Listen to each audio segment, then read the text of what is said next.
தேர்தல் செயல்முறைகளை எளிதாகவும் நம்பகமானதாக மற்றும் வெளிப்படைத்தன்மையுடனும் மாற்ற இந்திய தேர்தல் ஆணையம் கடந்த 6 மாதங்களில் 28 புதிய முன்னெடுப்புகளை மேற்கொண்டுள்ளது. இந்த முன்னெடுப்புகளானது 6 பகுதிகளாக பிரிக்கப்பட்டுள்ளது. அரசியல் கட்சிகளுடனான இணைந்த செயல்பாடுகள், தேர்தல் முறைகளுக்கான தூய்மைப்படுத்துதல், தொழில்நுட்பத்தின் பயன்பாடு, வாக்காளர் பட்டியலின் துல்லியம், வாக்களிப்பதை எளிதாக்குதல் மற்றும் திறன் மேம்பாடு ஆகியனவாகும். இந்த காணொலியில் இன்று வாக்குச்சாவடியில் இருந்து 100 மீட்டர் தொலைவிற்கு அப்பால் வேட்பாளர்கள் தங்களது பூத்துகள் அமைப்பது பற்றி பேசலாம். தேர்தல் நாளன்று வேட்பாளர்கள் வாக்குச்சாவடியிலிருந்து 100 மீட்டருக்கு அப்பால் தங்களது பூத்துகளை அமைக்க தேர்தல் ஆணையம் அனுமதித்துள்ளது.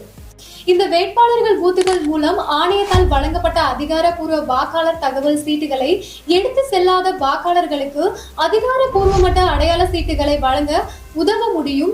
இது ஒவ்வொரு வாக்காளர்களுக்கும் குழப்பமாகவோ அல்லது தாமதமாகவோ இல்லாமல் தங்கள் வாக்கை பதிவு செய்வதற்கு தேவையான உதவியினை பெறுவதை உறுதி செய்கிறது. அடுத்த காணொலியில் இந்திய தேர்தல் ஆணையத்தால் மேற்கொள்ளப்பட்டுள்ள பிற முன்னெடுப்புகளை பற்றி காண்போம்.